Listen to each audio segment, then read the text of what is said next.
Kita malam kegiatan menunggu sekali menunggu menjadi dan sedang Cina pada hari ini jawab dengan para wanita bahwa para asal Allah yang sedang memohon dulu dan itu kita akan menolong yang memberikan kita pendidikan tentang pendidikan mereka yang tak betul di ini dengan cara sangat luar tentang tidak lupa dituju pada Nabi Muhammad SAW yang telah memberikan lima kita. Izin memperkenalkan diri, nama saya Iqbal Vero. Di sini saya ditemani oleh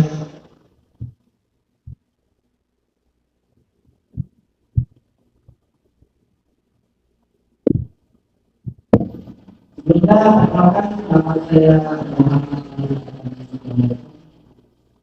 Jadi di sini kami ingin menyampaikan dengan menyampaikan nanti juga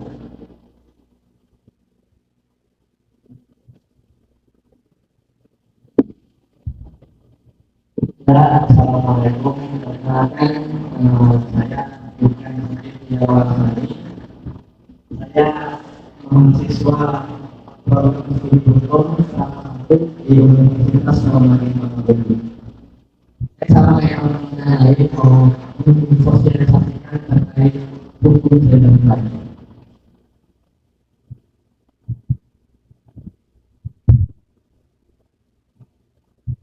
Assalamualaikum warahmatullahi wabarakatuh.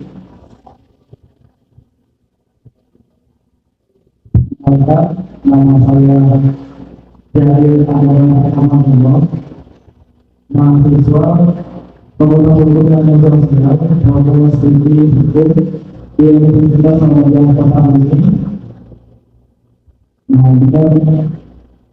Saya dengan pertimbangan tadi bahwa kita di sini menyampaikan dan mensosialisasikan tentang hukum yang berkaitan dengan pada masyarakat. Di sini kami menjelaskan hukum syariat. Yang pertama pengertian hukum syariat akan dijelaskan oleh Bidan. Ya, terima kasih.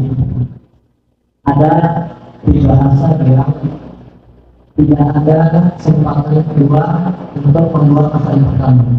Jadi semoga kesan pertama kita hari ini, pertama ini bisa membangun silaturahmi yang kita inginkan. Dan terima kasih juga buat teman-teman yang sudah mau menyempatkan hadir di SMK Muhammadiyah ini untuk menemani kami mensosialisasikan materi terkait hukum syariat. Karena kalau kata Beliau Hamka itu kalau Beliau Hamka salah satu tokoh Muhammadiyah, beliau pernah mengatakan bahwasanya pengorbanan terbesar seorang manusia adalah ketika membiarkan orang yang cuma orang berada di dalam malam. Jadi semoga kita dengan hadiran kita di sini kita tidak termasuk orang-orang yang memperjuangkan pikiran kita, memperjuangkan diri kita. Nah, Muhammad Al-Fatih itu waktu usia muda sudah menaklukkan besar di Salman Al-Farisi waktu muda itu sudah menjadi panglima tempurnya umat Islam. Jadi setidaknya kita di usia muda itu kita bisa melakukan kedaulatan dan bersama. Masuk materi teman-teman. Saya ingin menyampaikan pengertian tentang spiritualitas. Sebelum masuk ke pengertian, kita ini sekarang ada di era modernisasi. Maksud modernisasi itu adalah ketika teknologi di dunia semakin masif. Jadi ketika teknologi di dunia semakin masif, ada banyak hal yang bisa dicapai karena perkembangan teknologi. Pada dasarnya teknologi internet itu bersifat netral, terdapat baik, terdapat yang jahat.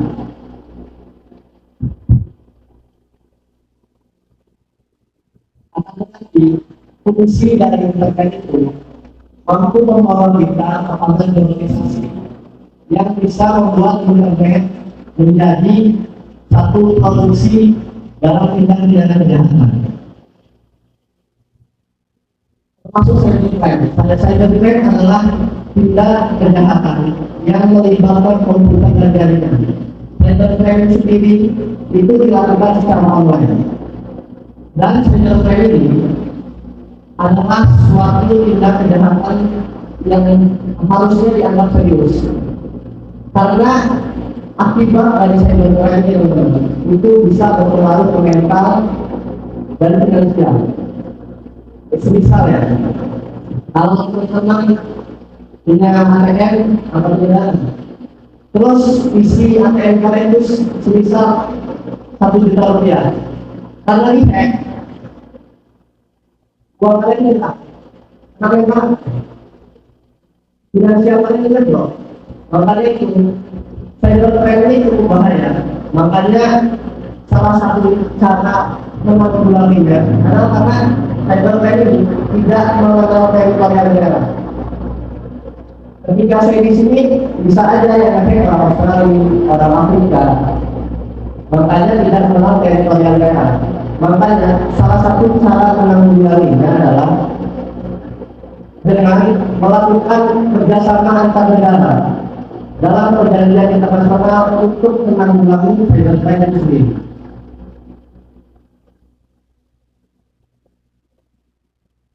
Menurut Andi Hamzah dalam bukunya, beliau membuat buku yang berjudul aspek-aspek tindak pidana komputer dalam hal ini cybercrime. Beliau mengatakan cybercrime adalah kejahatan di bidang komputer yang dilakukan dengan komputer dengan cara ilegal. Itu yang dikatakan oleh Andi Hamzah. Mungkin itu ada kemungkinan yang saya sampaikan. Selanjutnya akan dilanjutkan dengan bentuk-bentuk cybercrime yang akan dilanjutkan oleh teman-teman saya. Ya, itu biasa datang yang disampaikan oleh Hendra. Selanjutnya macam-macam bentuk cybercrime yang akan dijelaskan oleh Jalil Amin.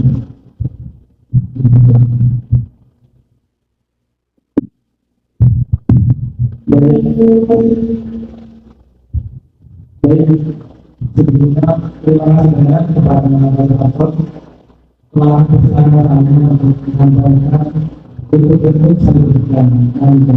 Jadi saya rasa teman juga sudah sedikit memahami tentang pengertian apa itu cybercrime. Tadi juga sudah dijelaskan oleh pengertian apa yang bisa diberikan gitu. Jadi di sini saya menyampaikan sedikit saja tentang bentuk-bentuk kejahatan cybercrime gitu. Jadi sebenarnya cybercrime itu adalah istilah yang digunakan untuk merujuk kepada sebuah kejahatan yang dilakukan secara online atau digital atau menggunakan media komputer atau elektronik lainnya gitu. Jadi sebuah alat yang digunakan untuk melakukan tindak kejahatan.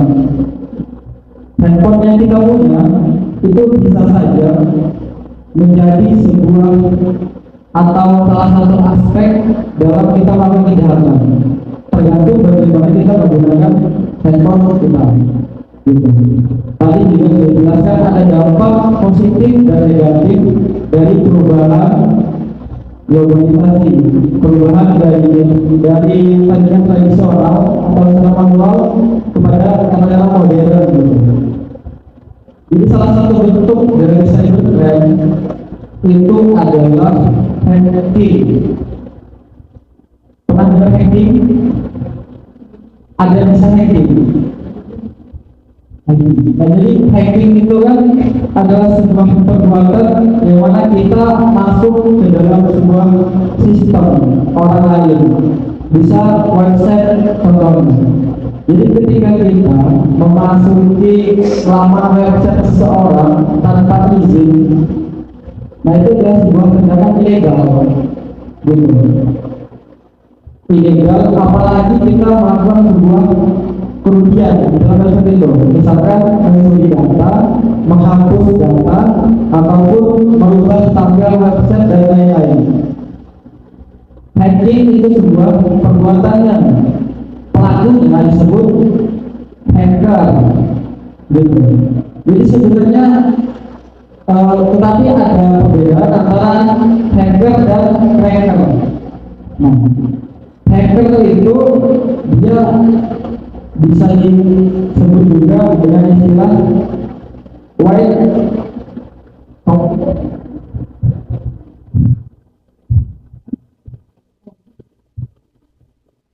hat, white hat, topi putih. Kalau cracker itu black hat. Jadi mereka sama-sama masuk ke dalam sistem atau contohnya website seseorang, tapi beda dalam bentuk perbuatan, gitu. Yang jahat atau yang sering melakukan sebuah kejahatan itu biasanya disebut cracker, bukan hacker. Hacker itu bisa juga melakukan hal yang positif, misal namanya bug hunter. Jadi bug hunter itu kan kita mencari celah dulu bagaimana bisa memperkuat website kita agar tidak dipenetrasi atau tidak dibobol oleh orang lain, gitu. Selanjutnya salah satu bentuk cybercrime itu adalah phishing. Mungkin istilah ini pernah teman-teman dengar, phishing. Phishing itu kan bisa phishing. Nah, gitu. Jadi phishing itu kan sebuah tindak kejahatan juga sebetulnya. Itu kan sebuah cara bagaimana kita itu bisa mencuri data orang lain, misal akun.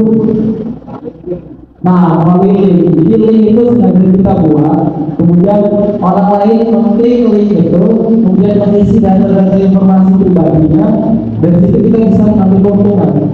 Gitu. Nah, bahayanya di situ, ketika kita tidak berhati-hati terhadap link-link yang mungkin saja dikirim oleh orang-orang yang tidak kita kenal, kemudian kita asal mengklik saja dan asal mengisi form yang sudah disediakan, ternyata kita menjadi korban.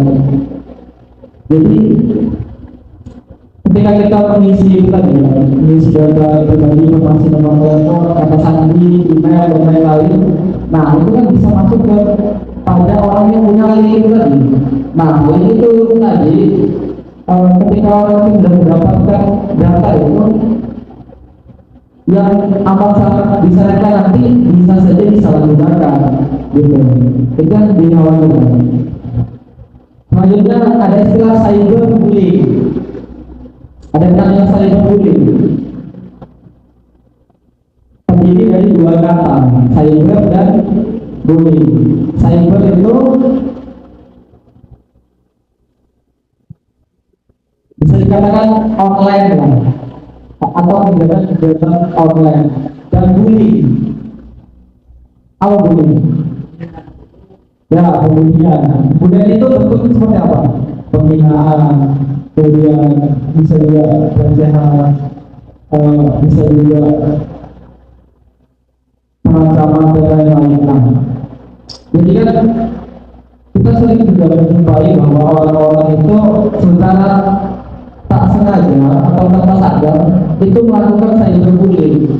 Contoh kecilnya adalah ketika ada seseorang yang upload video, upload foto, kita komentar di kolom komentar dengan bahasa-bahasa yang tidak enak atau negatif atau membuli. Nah, itu adalah salah satu bentuk cyberbullying. Nah, itu harus dihindari, teman-teman. Dan jangan sampai juga kita menjadi pelaku dan korban.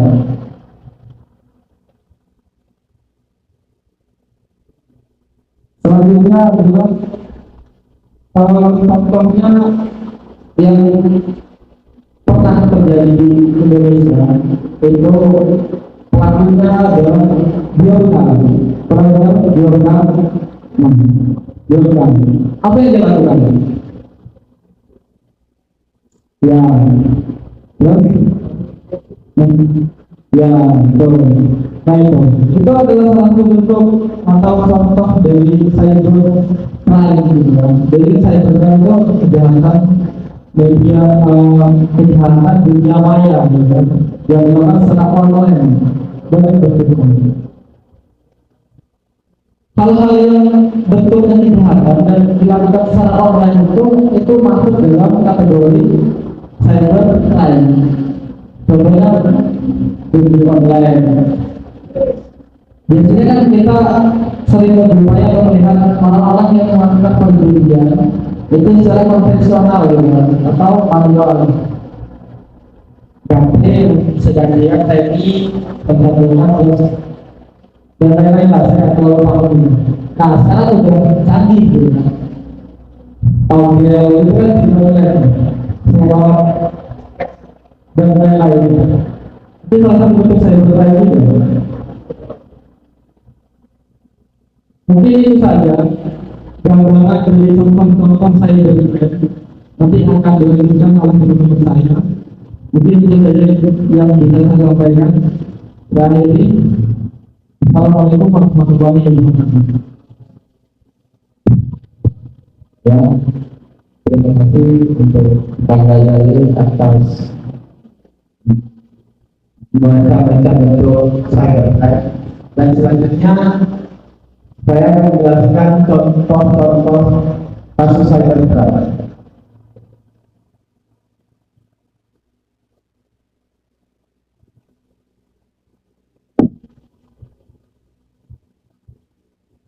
Yang pertama adalah kasus pengembangan hoax atau hoax.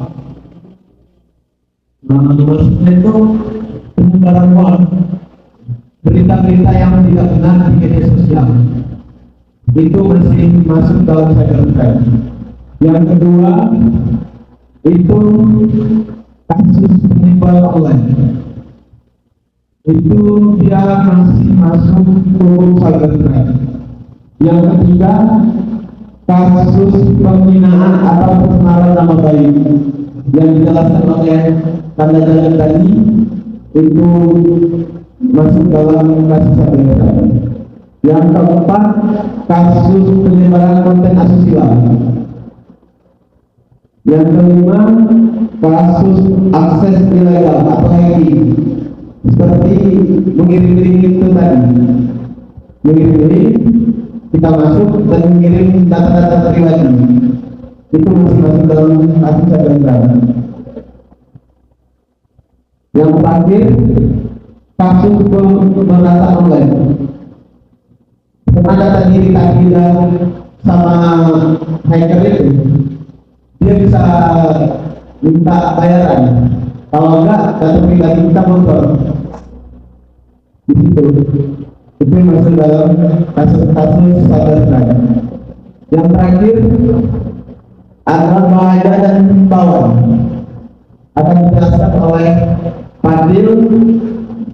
Silakan.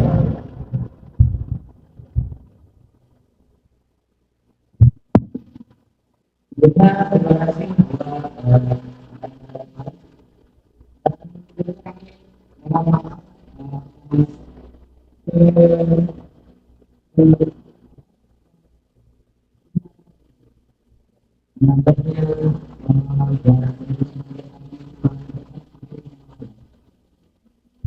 Di sini sudah banyak yang dijelaskan oleh teman-teman.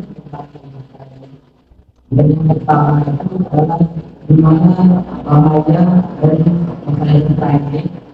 Jadi bahaya cybercrime ini sangat apa ya? Karena memang bisa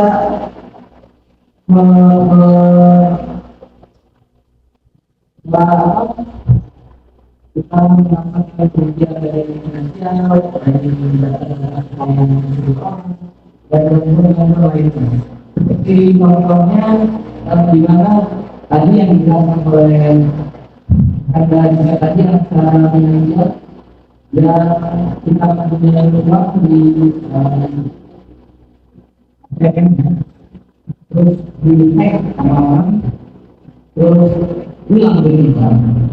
Kemudian kami ini banyak teknologi yang menggunakan AI.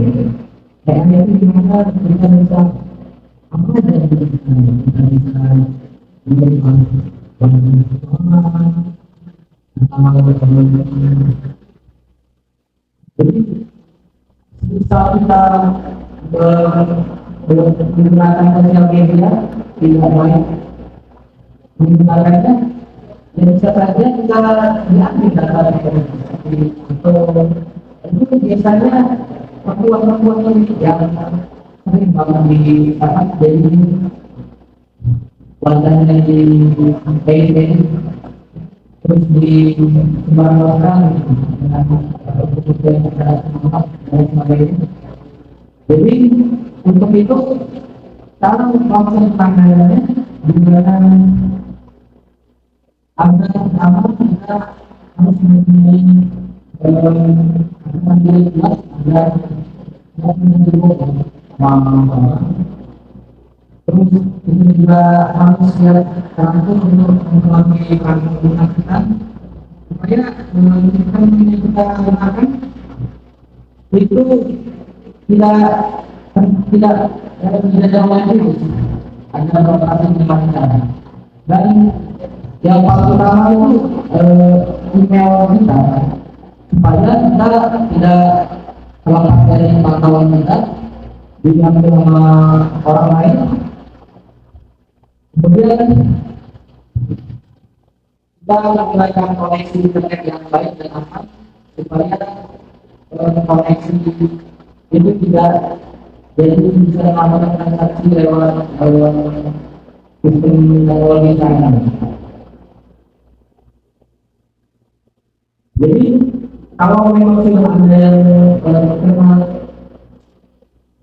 hack atau sudah jadi korban, jadi kalian jangan segan untuk perintah untuk melakukan penggunaan, terutama buat yang perempuan-perempuan, misal ada ancaman dari luar, dia misalnya dapat foto-foto itu, komisi dan sebagainya. Kalian jangan takut, kalian cerita teman-teman yang kalian percaya dulu mungkin akan orang tua pihak berwenang itu lebih baik karena waktu itu ada beberapa kasus di mana ada perempuan yang foto yang orang dia tidak semuanya dia diambil sama pasangannya lalu dia digantung sampai dia bersatu sampai diri. Nah jadi kita untuk mencegah itu ya lagi jadi harus kita gunakan aja dalam menggunakan ini karena di situ banyak juga yang tidak baik. Harapan saya semoga kita semua terhindar dari hal semacam itu agar kedepannya kita menjadi lebih baik lagi untuk menggunakan sosial media. Mungkin itu saja yang dapat saya sampaikan agar lebih bermanfaat berbuat bermanfaat. Saya melanjutkan kepada terima kasih. Baik, terima kasih kepada teman-teman menjelaskan bahaya dan himbauan terhadap hukum satu perayaan.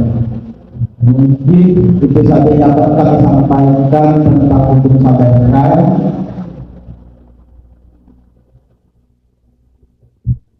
Ya, yang mau nanya silakan nanya, nggak ada larangan. Dua cowok, dua cewek, nanya. Ya,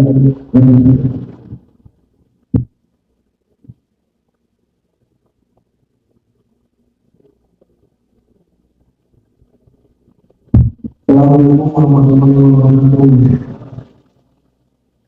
Saya akan bertanya tentang apa perbedaan hacker dan hacker, dan ketika saya mau memakai aplikasi bajakan, apakah itu masuk saya depan bajakan track aplikasi track. Apakah itu masuk saya depan? Terima kasih atas pertanyaan yang bagus. Putar dong. Yuk, yang lagi.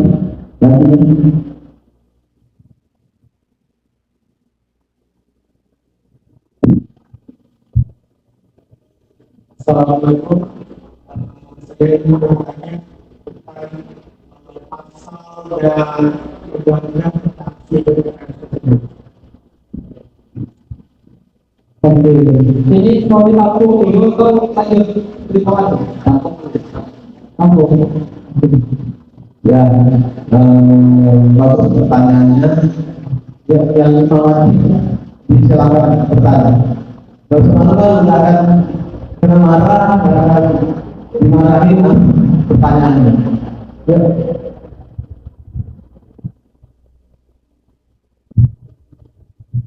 Ya. Ada bagian sekarang dengan ada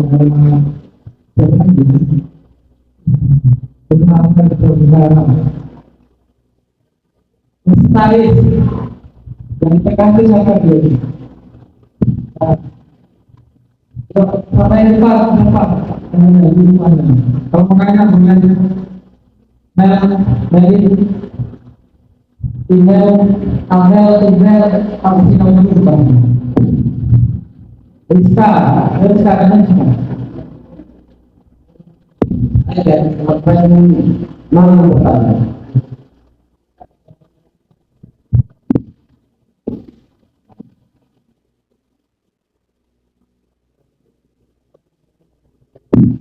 Yang kalau saya mau bertanya, ini akan dijawab oleh akademikanya, pada akademika silakan. Sudah pertanyaan tadi, sudah pertanyaan jadi membedakan itu mudah sekali. Yang tadi disampaikan sama Anda, membedakan itu pada niatnya. Jadi kalau kita itu berniat baik untuk membuat berkontribusi terhadap teknologi, sedangkan hacker itu biasanya yang niatnya bunuh, biasanya dia merusak sistem dan segala macam. Kadang-kadang persepsi di masyarakat itu salah, seolah-olah hacker itu yang merusak sistem dan lain-lain, padahal yang merusak sistem itu hacker, sedangkan hacker adalah orang yang berkontribusi terhadap teknologi.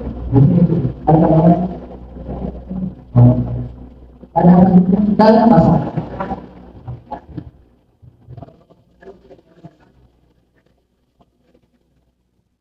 itu kayaknya termasuk karena dia ilegal kan.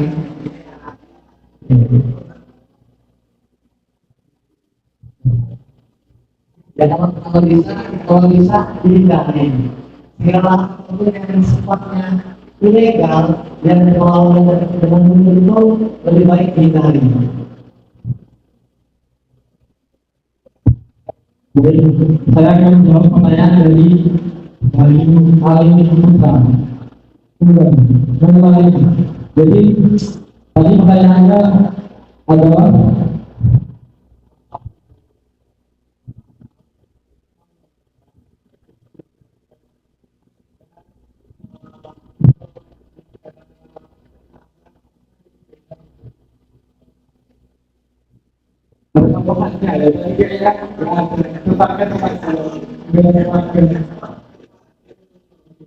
jadi untuk cybercrime sendiri itu ada di Undang-Undang ITE, Undang-Undang tentang informasi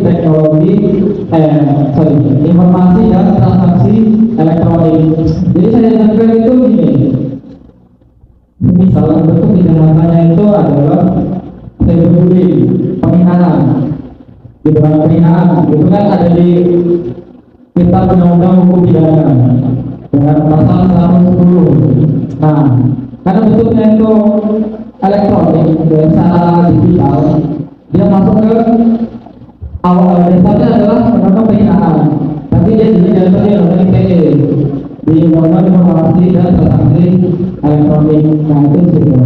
Nah terkait dengan negara tetangga itu jelas kita beda hukumnya beda. Jadi setiap negara itu punya hukumnya masing-masing, tetapi yang sama itu ada namanya hukum internasional. Sama dalam artian adalah hukum yang dibuat untuk sebagai aturan kita itu bekerjasama dengan negara lain. Nah gitu. Tapi untuk hukum normatifnya setiap negara itu berbeda. Misalnya Indonesia, Malaysia, Filipina, Kamboja, Thailand dan lain-lain itu beda. Gitu.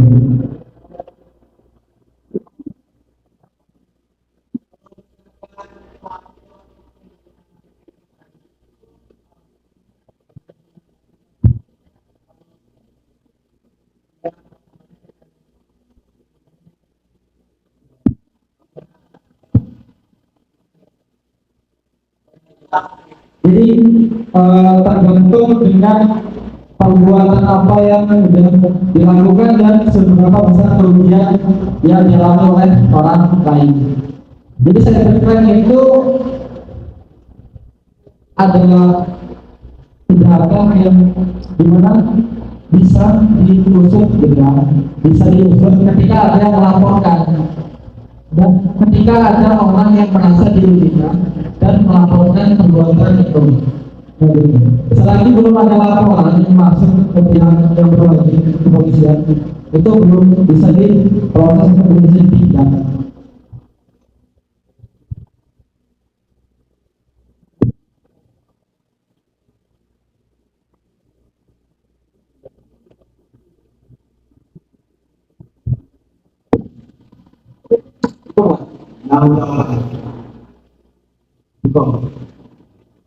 Ada lagi yang bertanya?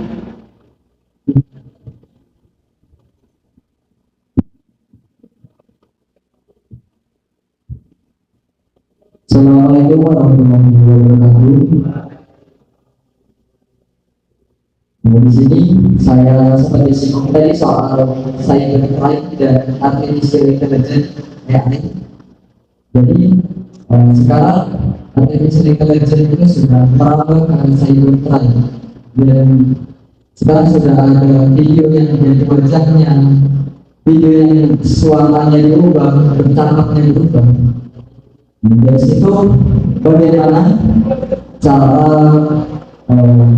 menanggulangi hal tersebut atau cara mengurangi atau penyelesaiannya dari masalah tersebut. Itu saja pertanyaan dari saya. Assalamualaikum warahmatullahi wabarakatuh. Tadi saya ingin menambahkan jawaban saya tentang pasal itu hacker, pelaku hacker gitu. Nah, jadi kan itu udah diaturnya undang ITE pasal 3 nanti isinya dicek aja. Jadi kan setiap orang yang tanpa izin atau tidak berhak mengakses komputer milik orang lain itu bakal kena pidana. Itu adalah sebuah bentuk tindakan melawan hukum. Gitu dia ada di pasal 30 ayat 1. Untuk pertanyaan Yudi, teman saya yang menjawabnya.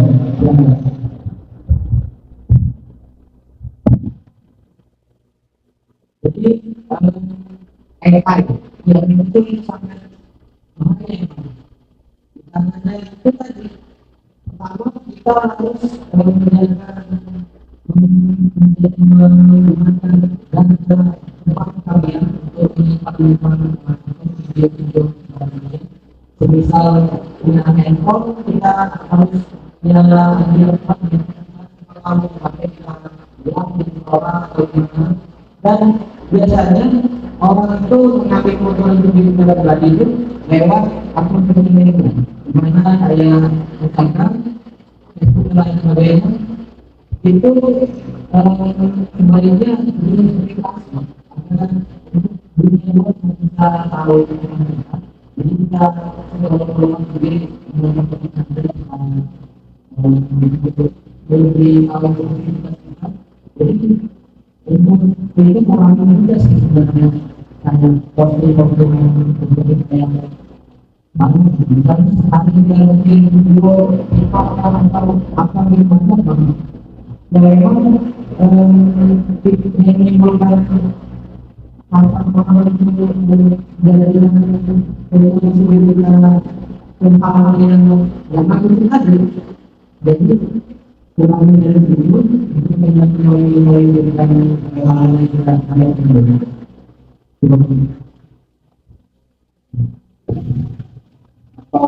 cukup dengan jawaban Dan pertanyaan ada. Mungkin itu saya ingin sedikit menambahkan banyak. Nah, ini juga proses untuk kita pemuda dan juga sama-sama generasi anak bangsa gitu. Karena peluang terhadap jadi peluang besar terhadap dunia pekerjaan itu salah satu hal HRD itu melihat sosial media sosial kita gitu. Jadi teman-teman harap sangat diperhatikan dalam publikasi, dokumentasi, kegiatan-kegiatan ataupun apa yang ingin kita sampaikan di media sosial, karena itu akan berdampak juga khusus untuk perempuan juga. Kalau bisa jangan sampai menghapus atau mempublish foto yang memang bisa berpotensi terhadap kejahatan lumayan. Contohnya tadi diubah wajahnya gitu, atau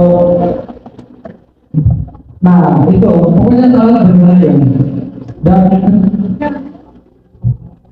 Dan ketika ingin memposting caption atau apapun itu, jangan sampai berbau penghinaan atau apapun itu. Nanti kita saya berikan ini.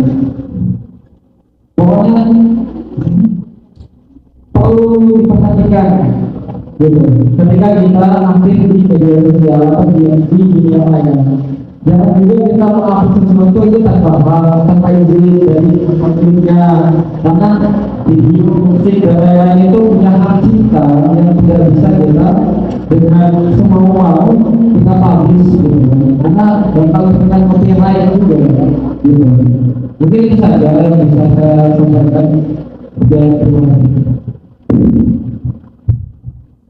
Mungkin bisa saya dapat sampaikan tentang hukum sampai apabila dalam penyampaian kami ada kesalahan, kami mohon maaf atau mohon ampun. Saya akhiri. Wassalamualaikum warahmatullahi wabarakatuh.